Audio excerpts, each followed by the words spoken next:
Abakunzi ba Mountain TV Rwanda ndabasuhuje mbahe ikaze mu makuru n'ibiganiro tugutegurira kuri Mountain TV Rwanda. Loni noneho yinjiye mu kibazo cya Kongo mu buryo bweruye, ni nyuma y'imirwano ikaze ikomeje kuri koroza mu burasirazuba bwa Kongo, aho biri kuvuga ko umutwe wa M23 wigaruriye uduce twinshi ndetse turimo na teritwari ya Rucuru nyuma yo kongera kwirukanza ingabo za FARDC. Ikibazo cyakomeye, abakongomani barakaye, ubutegetsi bwa Kongo bwarakaye, ariko byose barabishyira ku Rwanda bakavuga ko u Rwanda ari rwo rubiri inyuma. U Rwanda narwo ntabwo rushaka kwemera niba hari uruhari urwo ari rwo rwose rufite mu mutwe wa M23, ku buryo iyi M23 yaba iri gutsinda ikoresheje imbaraga z'u Rwanda.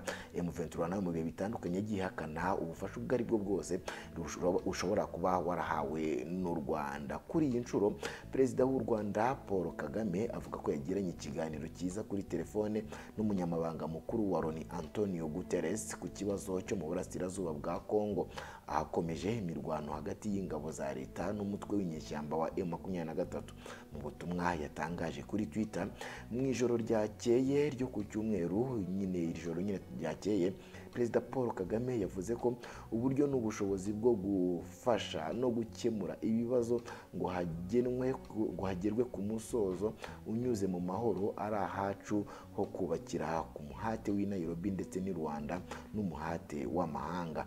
Mu magambo ye yagize ati ni ahacu kwiyemeza kuwushyira mu bikorwa. Umutwe wa M23 uvuga ko ushaka kugirana ibiganiro na leta ya Kongo kandi ugasaba gushyira mu bikorwa amasezerano uvuga ko bagiranye mbere. Leta ya Kongo yo ivuga ko nta biganiro yagirana n'umutwe w'iterabwoba, igashinja u Rwanda ubushotoranyi rwihishe inyuma ya M23. U Rwanda na M23 bihakana gukorana mu buryo ubwo ari bwo bwose. Ku wa gatandatu muri iki cyumweru dushoje, M23 yafashe umujyi wa Kiwanja uri ku ntera ya kilometero 70 uvuye mu murwa mukuru wa Goma w'intara ya Kivu y'Amajyaruguru. Umukuru w'umuryango w'ubumwe bwa Afurika AU akaba na perezida wa Senegal Macky Sall n'umukuru wa komisiyo ya AU Moussa Faki Mahamat bavuze ko bahangayikishijwe bikomeye n'umutekano ukomeje kuba muke mu ntara zo mu burasirazuba bwa Repubulika ya Demokarasi ya Kongo. Mu butumwa bwabo kuri Twitter basabye impande zose guhagarika imirwano ako kanya, kubahiriza amategeko mpuzamahanga n'umutekano w'abasivili n'ituze ku mipaka y'ibihugu byose byo mu karere. Hagati aho leta y'u Rwanda yahise isohora itangazo ivuga ko ibabajwe cyane n'icyemezo cya leta ya Kongo cyo kwirukana ambasaderi wayo muri icyo gihugu Vincent Karega. Ni inama nkuru y'umutekano ya Repubulika ya Kongo iyobowe na perezida Felix Tshisekedi Chilombo yateranye mu mpera z'iki cyumweru, ariko wa gatandatu iyobowe nyine n'umugaba mukuru w'ikirenga w'ingabo muri Kongo ari nawe perezida Tshisekedi, asaba guverinoma guha ambasaderi Karega amasaha 48 ngo abe yamaze kuva ku butaka bw'icyo gihugu.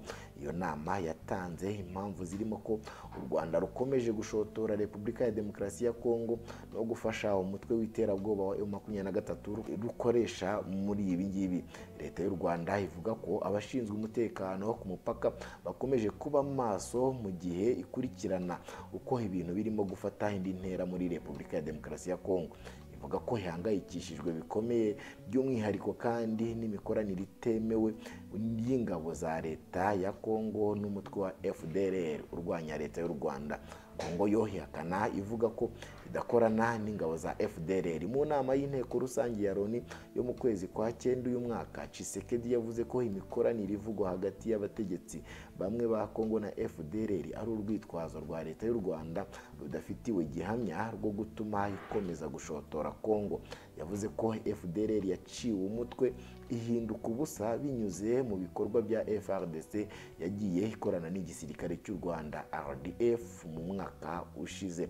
Gusa yavuze ko Kongo ikiteguye gutanga umusanzu wayo mu gikorwa icyo ari cyo cyose cyo guhashya umutwe uwo ari wo wose witwaje intwaro wagerageza guhungabanya amahoro n'umutekano mu gihugu gituranyi no mu karere k'ibiyaga bigari. Itangazo rya leta y'u Rwanda rivuga kandi ko ihangayikishijwe no kugerageza kwa FARDC na FDLR ko kwibasira akarere ko ku mupaka bakoresheje intwaro ziremereye ndetse n'imvugo ihembera uburwanyi yibasira u Rwanda irimo gukoreshwa n'abategetsi ba Kongo. Leta y'u Rwanda yanabwiye amahanga ko hakomeje imvugo y'urwango no kwibasira abanyarwanda n'abanyekongo bavuga ururimi rw'ikinyarwanda. Ivuga ko bikorwa n'abategetsi ba Kongo n'abaturage ba Kongo muri rusange, kandi ko ibyo byiyongereye kuva FDLR yinjiye muri Repubulika ya Demokarasi ya Kongo, by'umwihariko mu gisirikare cyayo FARDC.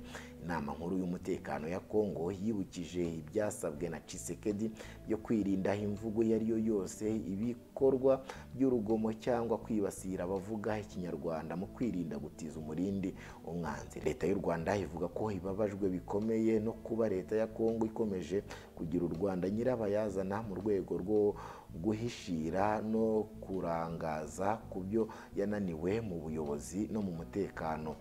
U Rwanda ruvuga kandi ko kiyemeje gutanga umusanzu ku gisubizo kirambye kinyuze mu mahoro ku mutekano w'akarere bijyanye n'ibyemeranyijweho mu rwego rw'akarere. Abakunzi ba Mountain TV Rwanda, reka mbashimire mubwira gukora subscribe ndetse no kwandika comment aho ngaho hasi kugira ngo amakuru yacu hajya kugereraho igihe ndetse n'ibiganiro tukugezaho.